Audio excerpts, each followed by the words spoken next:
Well, I don't really do like big intros in the show. I just like talk to people that I like. And Jesse and I met through the power of LinkedIn and have just been sort of like chatting here or there when we get time, which is rare given our businesses and our families and all that sorts of stuff. But I think both what she's doing with her business Stakkd and her kind of view on the future of HR is really fascinating. And we tend to get on the phone and have to stop ourselves from talking for a couple of hours. So I think today the theoretical conversation was about what an HR team might look like in the future, because I think it's probably going to not look like it does today. But I'd be surprised if we kept on that topic for very long. So, well, with that, hey, how's it going? I like your sheet. It's great. Thanks for having me, Neil. Yeah, I mean it's yeah, thanks also about my sheet. The curtain background with my colored light behind it is very very high tech here. Um, yeah, no, we end up getting on calls and just chatting. So I think this will be one of those calls, and everyone will just get to hear it this time. Well, let me actually start with something that's a little bit like down the middle HR. So you've had a lot of success connecting with the LinkedIn community, and you've actually written some really interesting Substack posts about it and things like that. I've sort of taken and learned from some of your ideas there. I'm just interested at a high level, like what you think about the future of work HR community on LinkedIn, right? Yeah, what do you think? That's an interesting question. I haven't been asked that before. What do I think about the future of work and the people, the content, or both, or I think they're mm, intermingled, right? yeah. I I have feel thoughts. like, I want you to go first. I feel like LinkedIn is a space where there's a lot of really good thoughts and there's a lot of like trash at the same time. And there's a lot of people who put a lot of energy into their content. It's not seen as a lot of people who, have content that gets seen because they're following a certain formula and it works. Whether it's bad or good, I can't judge. Like everyone has to judge that for themselves. I just think that the things that I like to read are the ones that are more informative than edutainment, so they call it. I don't like the billboard like quotes and things like that. Some of them, they resonate and whatever, but more or less, like I like to read a little bit more of the the thoughts that are taking the function and the space of the people profession into the future. And there are people out there who are talking about that. Some vendors like yourself, you're very interested in how the future of work looks like. You're also building products of the future, but then there's a lot of, I think, ex-HR people or even people coming from different spaces bringing themselves into the people space who want to improve its standing, want to like take things from different parts of the business and like take that into how we think about building HR functions and running HR functions and the value add it gives. So yeah, I mean, what are my thoughts? I guess I hope I'm in the interesting, educational future vision space and how that's where I'd like to be. That's what that's the space I like to be in. And yeah, I don't know. It's very hard because like everyone's out there trying to do their thing, and I think everyone has the right to say what they want to say. But I like to be around people who have those kind of Yeah, we'll create a new category called educational information. So you're in the edumation space, not the education with a information. little bit of funny sometimes and a little bit of personal Education. sometimes. Yeah. But also, what's funny though? I was at this event last night and people were like, "Hey Jess, how's it going? How's your fitness going?" And I was like, "Why are they talking about my fitness?" And they're like, "You posted about like your bio age on LinkedIn." I was like, "Oh my God, I do." Like I kind of forget that I share those things sometimes. I'm like, is this too much? Anyway, I share about me, my life, and then I forget people actually read it. I'm like, this is clearly no one's gonna read this, and no one's gonna remember it. But people do, and I'm like really shocked and at the same time appreciate that people spend their time reading that kind of stuff. But I like to be myself and I share I'm more than HR and I'm more than the ideas I have around HR, and that's why I share like my personal journey as well.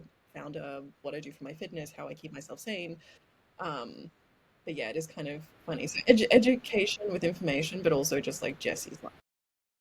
And I think you're sort of like inadvertently becoming the poster child of the future of work just because you figured out that if you include profile pictures, it like increases the algorithm. So like there's probably more pictures of you on LinkedIn than I've seen of anybody else. I've seen other people start to do this too. It works really, really well. Like it's It amazing. it does. I mean, I think people also want to see a human. They want to attach. People remember you. They don't remember what you used to say. And a lot of the people I meet, they go, I remember you because you were doing a video challenge last year." And I was like, "Wow, I was so embarrassed to do that video challenge. I did it for my own self. Like, you're getting over posting videos, and people remember me because they saw me and they heard me speak. And it's like when you see someone speak at an event or something, you're going to remember them more than, just like a written word on a page, right? At least you attach something more to it. And so I think if you are trying to build something, having your face on there helps because people can resonate with you. That's how I'm going with it anyway. I think it works. I think what's sort of fascinating about the space, I've really enjoyed kind of like the LinkedIn like future of HR community. I feel like there's a lot of energy for people that are interested in what's going on, trying to find each other right now. I'm seeing like a little like the thousand flowers blooming of these like very small little like Slack or other types of groups where people are trying to go from being like observers, audience into actual like practitioners and doers.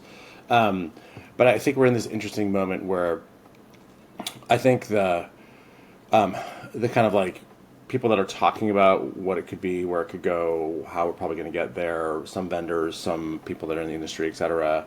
There's a lot of like really fascinating ideas that are like very quickly outpacing implementations and case studies. And one of the things that I sort of like say is like it's hard to find case studies for this stuff out there. And that I think is a real cognitive dissonance for people that are like in the job, doing it every day, trying to figure out like how do I take a small bite of this elephant. Not a lot of like tactical anchoring. I think it's going to start happening in some of these groups, but I think I think it's a challenging thing for someone who's trying to map a path, from A to B, where there's a lot of like aspirational, like wow, this is great if we can get there, but like what do I put my left or my right foot in front of me? That's just like what I've witnessed recently, and it's just a little bit of an indication of the maturity of the industry. I'll say I think I'm starting to follow a lot of people ops people because I find like the people ops people are like really doing the kind of like cutting edge stuff right now, just because of the nature of their job. But also I think they have been given license in their organization to just go like play, and HR managers like don't have any time to play. Um, so I don't know. It's just an observation about the community. I mean, I can agree with that. I think also people up space is like one of those spaces that can be very more easily, yeah, automated, but also you see the value a lot more quickly because it is a lot of repetitive tasks, right? At the end of the day, and there's a lot of admin, and so the business can easily give you budget and license to go and play there because they kind of know, well, this stuff is definitely going to be able to, add value and free up time and whatever it is that they're trying to achieve. I think you're right around the use cases as well. I think the HR space doesn't have, there aren't a lot of companies that are, moving super quickly. Of course, you've got your, Zappiers of the world who are like, okay, they're like way ahead. And then, I saw like, Dropbox put out their role that I thought was pretty interesting, that you also shared and I shared from that and talked about in my newsletter. It's kind of the role that I've been waiting to see because all I've seen so far in job descriptions is like the same job. And I'm like, you're hiring the same thing when we actually need to build something different, which means we need different skill sets. And so seeing a job description like that was like very validating for the ideas that I have around how I think the future of work is going to look like. Yeah. I think it was like human AI strategist, people technology was the title, but the description itself, went down into detail around, how it's, looking at the vision of the roadmap and like bringing teams together, working with IT, kind of this cross-functional kind of role. And really like, for me, it was about how do you map and design the processes between humans and tech within a business. And that's really what, at the end of the day, HR is going to need to do. It's not just it's hard because it's not just people, it's about process and infrastructure, and workflows and how things really how you operate. And so they really do set an operating model tone, um, these type of roles. And I think that's why the HR function is going to move more towards into how do we operate as a business and not just like it's going to be more foundational and more important, than people give it credit for now. how we get there from A to AI or A to B or whatever you want to call it is going to be messy and difficult, but we Yeah. are going to get there at some point because we're going to have to. From A to I. Yeah, I like that. A to AI, yeah. Yeah, yeah, I thought that role was interesting. I've seen some other people sort of like post about roles that might exist in kind of like future HR departments, and we think about this a lot, right? I mean, obviously, like we're hopefully part of the transformation journey for a lot of organizations from where they are now, and we even some seen some like very like simplistic tactical things emerge in the short term. One of the things I think that you and I have talked about before is I think to do any kind of AI well, whether it's the kind of stuff that we help with policies and procedures or anything else HR related, is you have to just rethink how you manage your data. And this is not something that HR people I think have thought of very much. They have like spun up a SharePoint site, and like if they get some time, they'll write a policy, and like maybe if they get some time, they'll update it from a year ago. But like AI demands a lot more clarity from your unstructured data, and so I've referred to it as like the AI librarian before. Other people have talked about it as like data curation, whatever. But that's like a foundational pillar that has to be like baked into the HR department. Like just like how are we? You just said like HR needs to think more about kind of like the business and how it works. But what you're really talking about is like procedures and like how things get done, and that's at the end of the day, that's like we have to go from what's in our head to what's on the paper, and there's a bit of a skill there, right? How do you write an SOP? How do you update it? How do you manage all this unstructured data over time as the business evolves? Yeah, have been a product manager for most of my life, and I'm like really big fan of writing requirements. But then the minute like you write them down, you have to update them and maintain them, right? And so it's just a skill, and it's something that I think HR departments are starting to think about. I think other departments are starting to think about it as well. But love your thoughts on that. Yeah, I think this whole, I mean, I call it, it kind of falls in my brain, it falls onto like knowledge management. It's like, how do you manage the knowledge in your business, whether that's, a procedure or data in whatever format it is. It's like the knowledge of how your business operates and how you do things, and how do you maintain that? I think it's going to be very interesting because, like you said, it changes. Like as soon as you write something down, it changes. Like it's going to need to be updated. It's a living document, so to say, whatever it is that you create for a business. And I do think that it's going to be more and more important that companies know how to articulate like what it is. That it always comes back actually to how do you run it? Like how do you, as a CEO, as a leadership, or as a whatever, decide how you do things in this? How do you do performance? How do we pay people? How do we whatever? Because that then flows into how you can document and what you then build around workflows and procedures and processes. How much technology do we bring in? What kind of business are we? Are we people first? Are we AI first? Are we, I'm starting to talk to some people and we're calling it people first, tech forward, because it's not just AI that you're going to have in a business. Like, it's not just like we're not going to live in an AI bubble. There are going to be different elements of tech and different ways, that we work with tech, but it's not about one or the other for me. It is still, though, where do we bring the human element in? So there will be different roles. There's a fuzzy sounds at me. I don't know if it's me or you, but the I think it was you. They I think definitely these new roles are going to come up. I think what we need to be careful of is not just like throwing out new roles, but thinking about how HR add value. So the value chain of like what are the teams and the roles and the people and the resources you need to add the value, and the operating model. I always come back to it. It's like the foundations of how the people team operate needs to change because the structures and teams that they have in place don't work. And that means that they don't hire the right people, they don't have the right constellation of skill sets at the right moments, and work becomes very difficult to deliver. So I think we're going to see more like transformation teams actually, because that's it. I came from a transformation background, so I have a good reference point for that, and I've seen it work very well. You need to like, there's investment, there's resource, there's capacity, there's limitations. How do you balance it?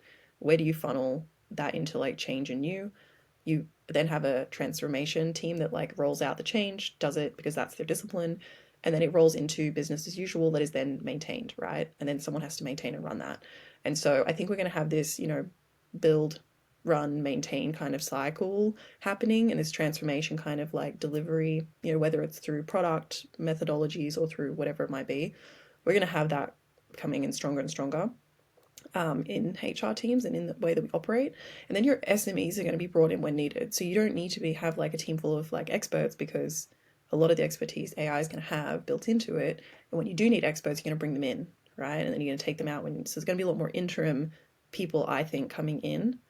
It is going to be interesting to see how that affects how we get experts. Because how do you become an expert if you're, you know what I mean? Like, there's going to be some interesting things playing there around competency and skills growth. But yeah, that's where I'm seeing the operating model go. Yeah, I mean it's interesting. I think it's additionally challenging because there's a whole bunch of new sort of like players on the field, so to speak, in terms of like things that are at the HR team's disposal and the company's disposal in terms of like getting better. So one of my things I'm a big believer in is I think we're sort of unlocking the third big data set of organizations right now. The first is data, like unstructured data, everything we've got in Google Docs. The second is structured data, everything inside of our systems of record, whether it's currently Workday or our CRM or things like that. The new one is transcripts. Like so much of the knowledge and value and process and everything related to a company takes place on what has traditionally been these ephemeral calls, right? And as we move to like a highly remote, partially remote, like everything's just essentially recorded, world, there's like an incredible amount of information that's valuable in so many ways for organizations. And I'm starting to tinker a lot with this stuff in our own organization. We're just a small company still. But the power of it in large organizations is incredible. And so you mentioned something about like what are the tools that are available to help you like transform organizations. I mean, so think for example about the evolving ability around performance management. So in the old days, like you would implement a performance management tool, maybe you would do quarterly, biannual, annual performance reviews. They're almost more kind of like a little bit like just like to have them done, right? And maybe for like comp analysis, that kind of stuff. They're not really, if you think about it, that helpful for an average human being to actually perform, right? And most coaches that you work with in any industry, whether it's like sports or CEO coaches, are relatively frequently there looking at your performance, talking to you, etc. You now have this ability to do like basically real-time performance coaching, right? At whatever like level that you want and frequency that you want. And that is a superpower that has like come onto the field for an HR team to like have a real impact. Like I sort of think about like Wendy Rhodes from Billions all the time, and I'm like, what if like everybody had a Wendy Rhodes type, function, as opposed to just like let me just document like how I thought you did last quarter. Like that's really like a pip function, right? Than anything. So like these are new things that like people have never had to contemplate before, that all of a sudden like they're poof, they just appeared. Like you have this new insight, this new superpower, but you have to figure out like how do you harness it and how do you record that data, and like is that HR's job or is that a departmental job? Like, where transcripts live in an organization is actually an interesting concept. Like, it would make sense for HR to have a centralized place for them to all live, right? Or maybe people don't want that. So yeah, there's just like a lot of things you can think about. It's interesting to think about that, like transcripts. I mean, it also, I guess it come for me. It always comes back down to like how are you going to use the transcript? One, do we have transcripts for everything? How do we use transcripts? What is our position on them? Because it is also like partly and can be invasive, right? And like, do you want to have those all conversations recorded? Like, don't you? Where's the value add? Where's the line? Like, I don't know. There's just like so much in that for me, just on another level of like, do we want everything recorded in our entire existence? And then when you do have it recorded, how do you then access that and make use of it for the greater benefit of your team to upskill, but also then obviously in turn to then help the business move forward. That's going to be interesting. I think again it comes down to also like how now if you know if you know what's available to you and you know what can be measured, not everything is worth measuring. Like we also have to be careful not to like over measure, because I believe that's like you can measure a lot of things. That doesn't mean you should focus on everything. It doesn't mean that's going to get what you need. So also working out like what are the indicators, what are the things that will help your business or your teams or whatever it is. I think that design and that thought process is going to take a lot of energy, and people's jobs are going to be to design these things, and it's going to get really interesting. Because right now I think we just kind of, like you said, slap a process out of like performance management, kind of tick a box. It's not really doing anything. Nothing useful, at least not in my career. Um, the only time it ever did something useful, actually, I think back, was when I had a really good manager who like actually coached and mentored me, through the process that the company had, but did their own thing on top, right? Where that was like a self-driven, support and growth development of me, around my performance training. That's something that with AI, we can now have at scale, which was really cool. You get access to all of this you didn't have before. Still think it's very hard to operationalize. I think stuff is very easy to say. It's extremely hard to make change, and it's extremely hard to get things to a point where they're, one, maintainable, and two, not too much overhead and three, like, makes sense. I think that's going to be our challenge. It's not that like the technology is there. It's going to be like, how and why do we need this technology in our business? Yeah, I agree. I have many thoughts as usual, but a couple. One is, yeah, on the measurability thing. I remember when I had my first daughter, you learn very quickly that with pregnancy, like the train leaves the station. There's like really nothing you can do other than like not smoking and not drinking and like eating a little bit healthy. Like you just basically can't do anything. And so in modern times you measure a lot of stuff, and like there was like a little like issue with like her heart like early on, and so of course my wife and I were like freaking out, but there's literally nothing you can do. And the doctor's like, don't worry about it, it'll take care of itself, don't worry about it. And you're like, no way, we have to go do something, we have to change your diet, take a pill, do push-ups, like whatever. And you just sort of realize that a lot of these things do just sort of take care of themselves in a natural way. Or they just like the measurement is becomes like irrelevant later on because of whatever reason, etc. And so it was like an interesting life experience because I'm like quite a like I like to have a plan, I like to be like have some sense of control, I like to have a lever to pull, and zero levers right for many months. And so but like you can overmeasure for sure. I get that. But sorry, I forgot the other thing I was going to say.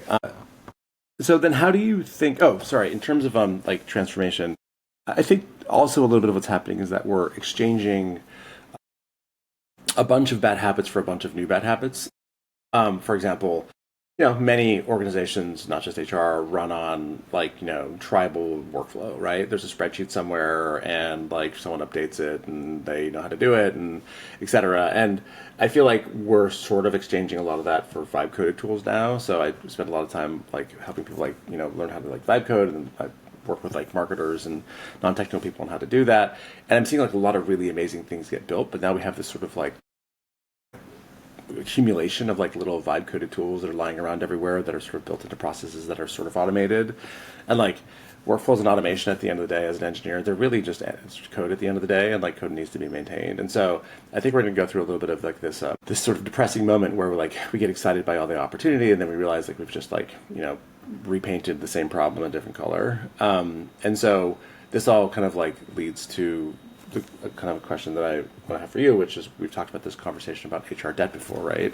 Which is all this organizational transformation is awesome, but one of the problems with the community in LinkedIn is that it a little bit sort of like talks to people as if they don't have any of this HR debt lying around. And so you're the one that first gave me the phrase, so I'll give you credit for that. I'd like just love for you to like frame how you think about that, and then how you think about how people can come to terms with that in terms of this environment where there's a huge pressure on them to just like be different or make forward progress. Oh, HR debt, don't we love it? I mean, you're from an engineering background, so you understand the concept of like, having tech debt. I mean, it's the point is that a lot of businesses, especially in the last, like, let's say 5, 6, 7, even 10 years, as they're growing and they start up, people didn't have the same idea about how we do business now. Like the same expectations weren't there. Money was cheap, throw like people are the problem. You created poor infrastructure, poor foundations, like shaky. And at some point, the foundations break, right? And it just depends on depending on how much debt you have, depends on how much things break. So you're like, well, we need now a, compensation framework. You're like, well, we don't have leveling. We don't have career frameworks. We don't have this. Or why don't we? Or because we decided to skip all of that. And we don't, we hired people with random job titles because we decided to skip that. And now we've got to like do a leveling exercise. We've got to change everyone's expectations in the business. And now you're 600 people trying to change the way you operate, not like 10. So, changing stuff for like 10 people is a lot easier than it is for 600. So it's like how much, as you grow and as you build your business, I think the silliest thing to do is not to have foundations in your people function, because it is the hardest thing to change later on. Like once people are like happy with their pay structures and their titles and their whatever they've got, and the way that you have an office and you come to the office and now you're like, oh, we're going to be remote. Everyone's like, hang on a minute, you're changing what I signed up to.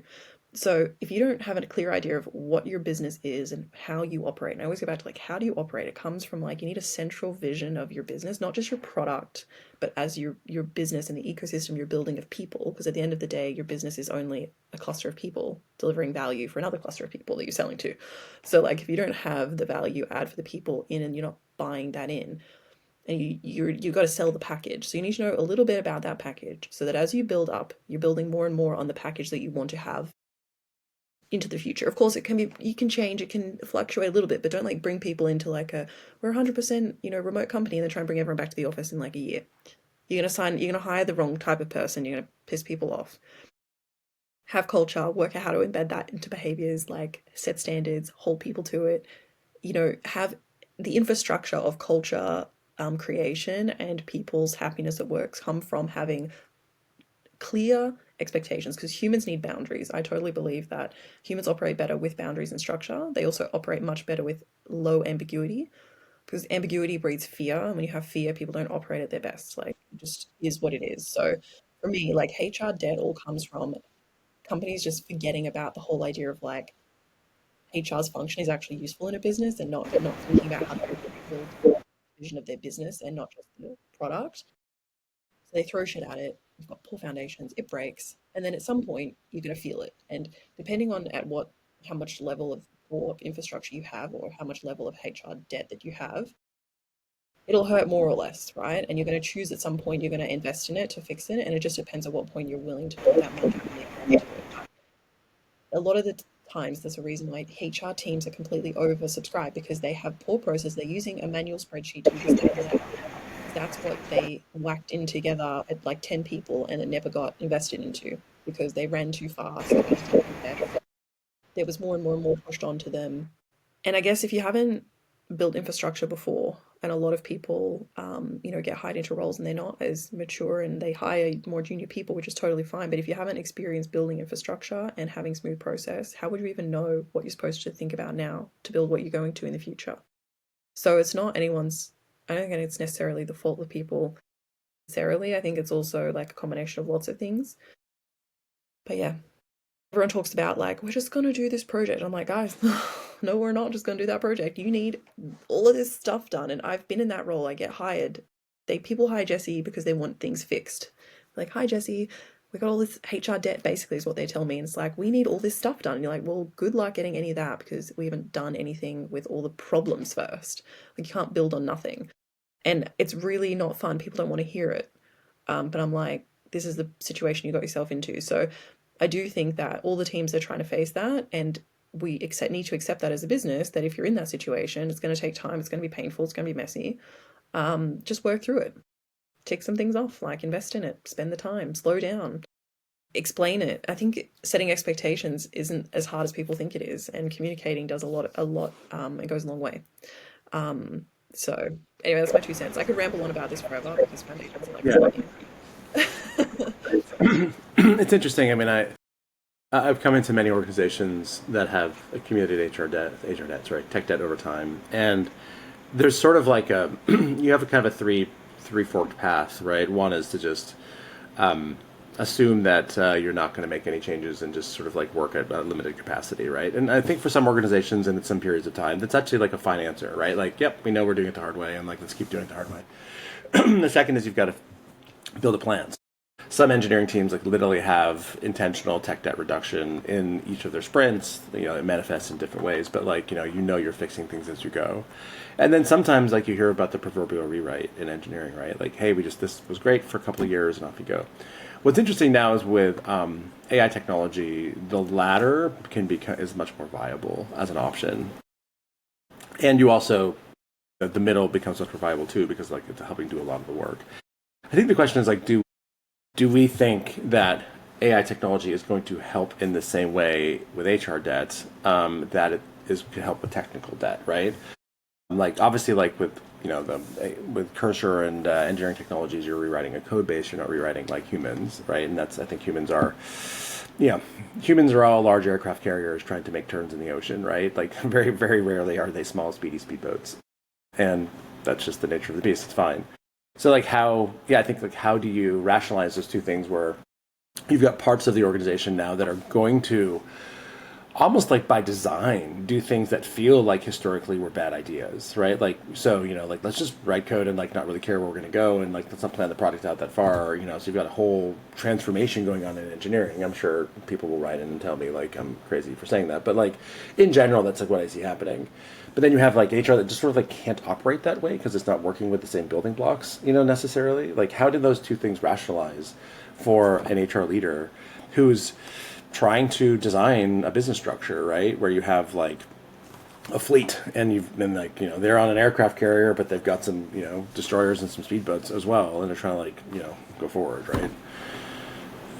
It's a really good question. I mean, I personally don't think we should be building HR products or whatever you call them, like rolling out HR product change, whatever, like we do software at all. Like, because fundamentally, it's like you don't roll out a house like you don't build a house like you build software. Because if you don't build the walls and you don't build the floors and you don't have the foundation, the roof's going to fall off, right? It's kind of the same way I think about. And funnily enough, I came from a transformation background, also in construction projects. So I have seen both sides, like tech, how to build tech and like do tech changes, and then how to implement, like construction projects. We have engineers and you need like the roof not to literally collapse.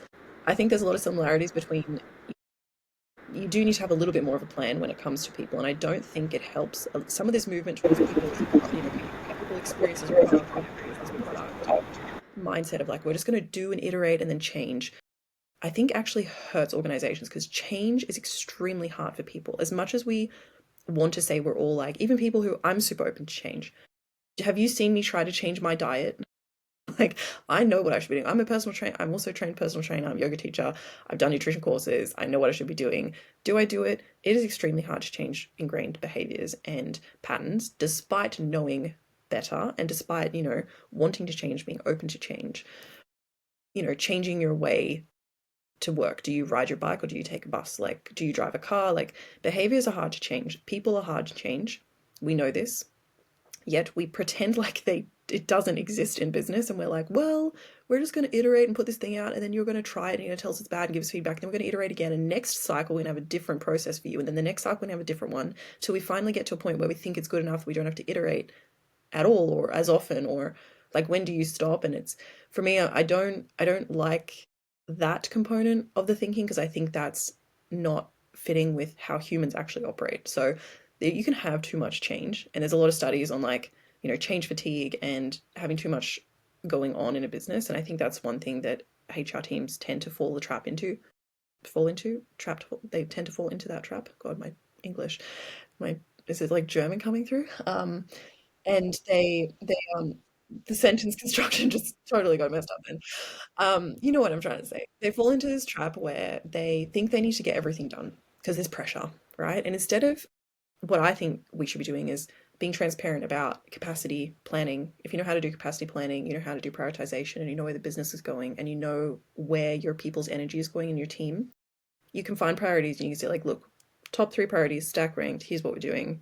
I think stack rank is really important. You got to have an importance ranking. Nothing can be the same importance, and the business has to understand that and know what you're working on.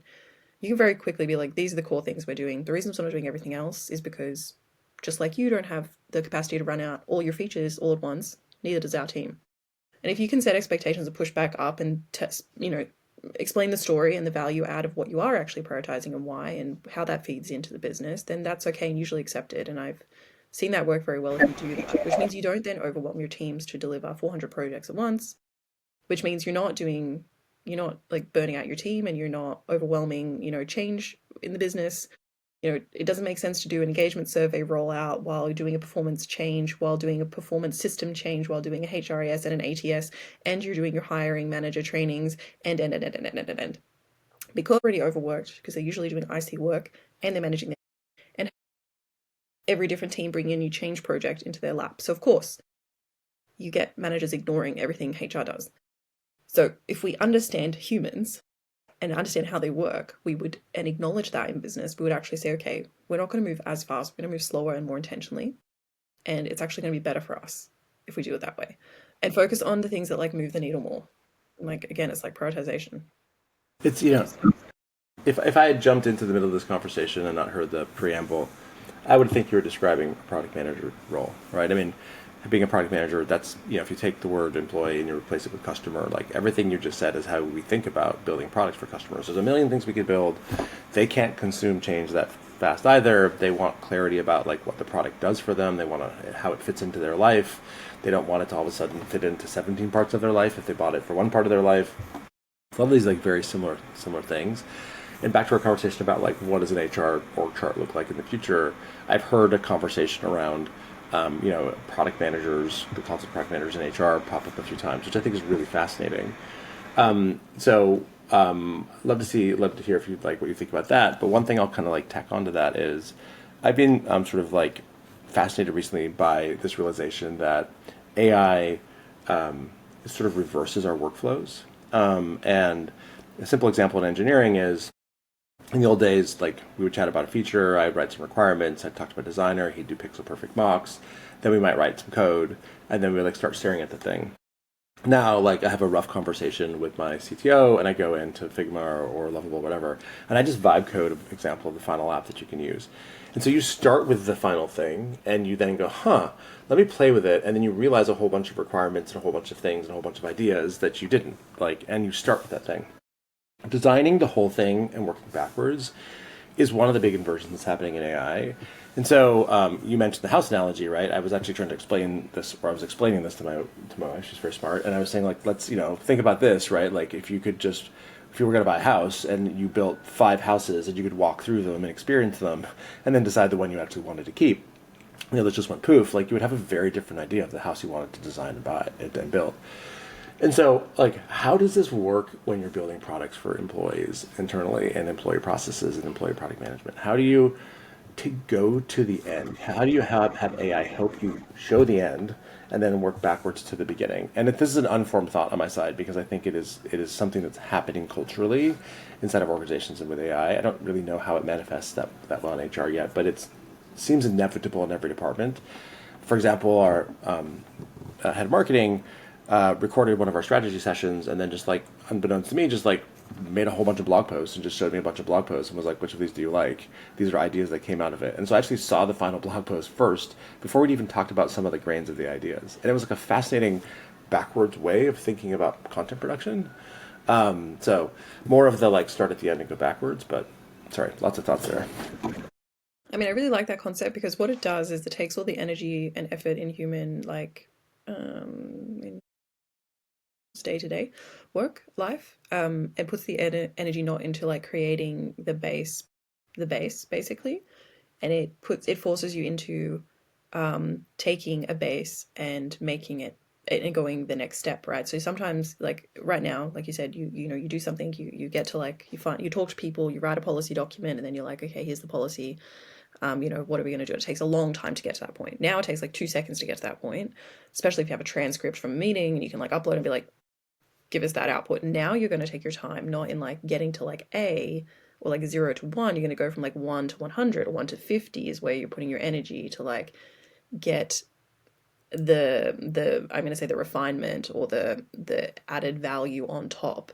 And so I think it's a good thing. I think HR could do it in the same way, like talk to your C-level, get their vision of the business and how they want to operate, their values, how they think, how they not also what just they say, but like ask them deep questions that talks about like how they operate in business, where did they come from, their childhood, things that like will come out in their work life and also how they run a business that can then shape things that you would never have the time or energy or even thought to do.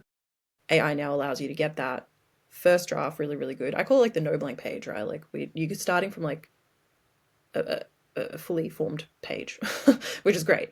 So I think you can build on that.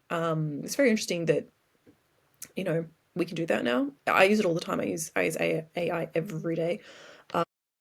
It's like I ask it everything, like to give me the first pass at everything, and I'm like very critical. I obviously look at what it gives me and I criticize it and I think about it and I have thoughts, but it does make me 10 times faster than it would be, to write a blog post, or to do whatever from a conversation. Give me ideas based on a conversation I had, with my friend about, whatever. Give me 10 ideas for LinkedIn, whatever it might be. It just gives you a head start So I think it's gonna be really interesting. What I hope it doesn't do is like make people lazy, because like I'm very consciously trying to not be lazy and like question things and iterate and use it in the way that enhances me and doesn't, completely ruin my brain cells. I think we have a tendency as humans to find the lazy way. We want that. We want to conserve energy. We want to do things the easiest way possible. It's built into us. So how do we make sure that, yeah, there's also like a lot of in the back of my head, like, oh, that could be bad. In 10 years from now, that could be bad. I think I'm still optimistic about things. So yeah, I don't know. I think the role of this whole idea of having a product manager style of role in HR team is going to work. Whether you call it product management and project management is like the same idea in this way. I think we're going to need both skill sets for both kind of roles. And I think the biggest thing we're going to need actually is the portfolio management layer, which I think is missing in all organizations, which is this like, how do we prioritize what we're working on against everything else? And that's what actually was funny in the last business I was in. I worked very closely, like I was hired into HR to like look at, priorities and like fix things and whatever, get things done. Someone else was hired into the product team to do the same thing for product, to be like, how do we prioritize like all of these like product things? And so it was like a technical product layer. It was basically portfolio management for the product, and I was doing portfolio management for the people team. And I was like, guys, we actually just need portfolio management for the company.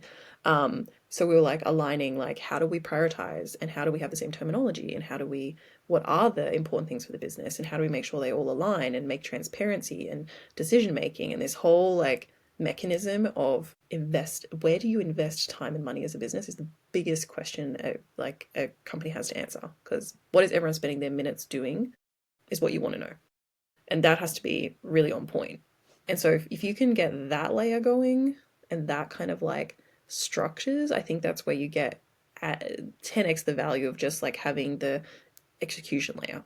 Because if everyone's executing in their own kind of way, which is currently what most businesses are doing, they tend to just like not work very well. Or you end up having, just a mess and wasted resources. So I think that for me is going to come into the operating model a lot, and it's what I'm going to be. I'm writing. It's taking me a long time. It's taking me almost a year now to get my thoughts together on a people operating model of the future.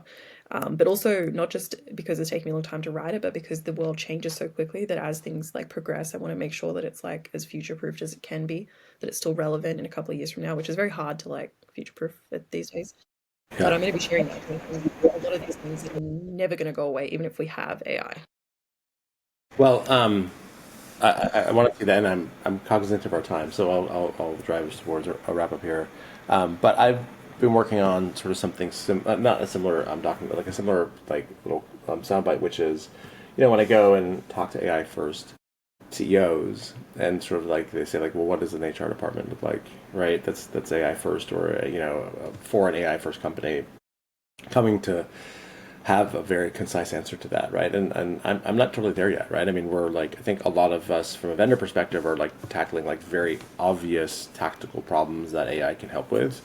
But how that fits into like a larger whole, I think, is a fairly interesting question. This is probably true, like, what does an AI first engineering team look like? I mean, we have glimpses of that. I think people are heading in a certain direction, but like, we're not like totally there yet. I mean, we haven't figured out product management and DevOps and security and how it all fits together and, all these kinds of things. So, but it's definitely going to look different and it's going to feel different. And I guess then I'll ask with I'll finish with one question. I don't know if it'll be a yes or no answer for you, but do you think it is more likely or less likely that HR will be merged with IT in the next generation of HR, the HR function? I'm going to say more likely, not because I think I say more likely because I think HR, as we know it, will end up splitting up into multiple different parts of the business. I think one arm's going to be a strategic arm, or organizational strategic arm, and the other arm is going to be infrastructure, technical side, and I think it might split. And I think that, so for me, I don't really see the traditional HR function staying as it is. So I'm going to say more likely that it's merging or becoming closer to like IT, or a strategic like organizational that serves in a different way. Yeah, I that's all I can say. I mean, it's very difficult because I think all organizations are going to choose whether they want that or not. It just depends on how efficient and how much alignment there is. and how they also see IT, because IT is also seen as like product a lot of the time, just engineers to do product, but actually there's also IT infrastructure for a business internally, right? So it just, yeah, depends on how companies have that set up. Yeah, it's what's that? Not an easy answer. No, not an easy answer, and so I'm sort of giving you an intentionally hard one. I mean, I think what's fascinating is that there are not a huge amount of cross-departmental organizations. IT is one of them, and HR is one of them, right? Those are the two obvious ones, and so they are sort of pushed into an interesting situation right now because AI is such a cross-departmental topic, right? We haven't had a cross-departmental topic since like the internet, right? And so, or maybe cloud, right, or something like that. And so it's just um, it's hard because it sort of feels like it's something that HR and IT should be in the middle of, but also like it's not traditionally been something that IT and HR have been in the center of. So TBD. It'll be interesting to see kind of how that plays forward, but um, fascinating. Well, by the time I have signed off from this video jam with you, our AIs will all have written 15 interesting blog posts, and we'll have 2 weeks worth of content ready to go from it all. So we'll have to compare notes and Can you see. just make sure the AI shares it with me too, so I can also benefit from it? Like, can it also help me? Yeah, Like cross organizational blog post helping. it's funny. I should run an experiment, and I should take all of your LinkedIn blog posts for like the last like month, and all of my LinkedIn blog posts for the last month, and be like, given these topics and like what this person likes to write about, what things would you write about from this call, and like have it just generate like 3 or 4 blog posts for each of us, and see And like then how that would different. be great. Can be like, you know what? Yeah, and be like, this is Neil's tone. This is Jessie's tone. This is what Jessie's like position is. This is your position. Be like, create them both like a suite of like content for the next months. That would be Yeah, really appreciative. Like if you did that, I would be very appreciative. Sorry. yeah. Yours are just like really great content ideas and a picture of you, and mine are like pretty good content ideas and just really really bad graphics that I found or made with ChatGPT. But part of the reasons I use pictures of myself is also because one, you need it, LinkedIn tells you you need an image, like it stops the scroll, but I don't have time to create the graphics. I know, Like they I take a know. long time to create graphics. So It's time consuming, or like there's just blatant copyright that you're like, I tried one thing where I put up this post, I think it was this morning, about like, like quippily like everything you need to know in HRI you can learn from Frozen, right? I was sort of joking about like just do the right next thing, right? Which my daughters love to sing. And so I wanted to put a Frozen image in there, right? Of it. Of course, like I didn't want to do that. So I went to ChatGPT and I said, like, hey, like basically like make me a Frozen image of something else. And it's like I can't do this for copyright reasons. But I uploaded a Frozen image, like clearly one of like this image, and I said, make me something that's pretty close to this from a cartoon perspective. And it made like a cartoon that was like, I don't know, 5 degrees different. No problem, spit it out.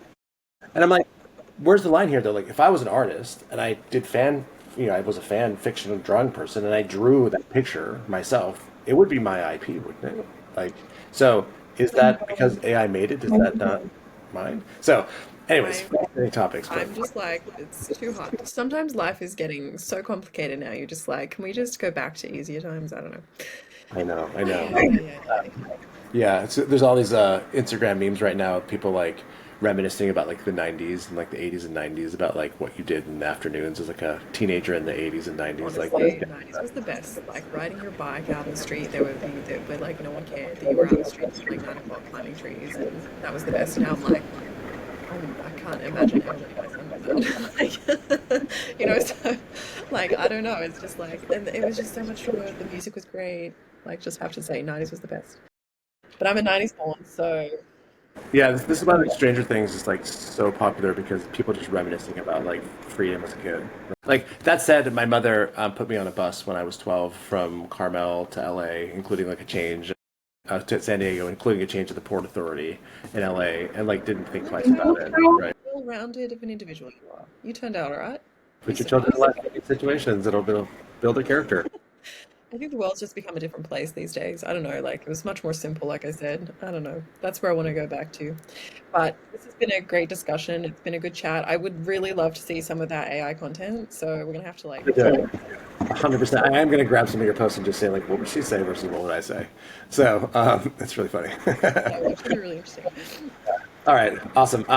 Thank you very much. It's a lot of your time. I appreciate it, but it's always a pleasure. Thanks so much. We'll chat again soon for sure. Okay.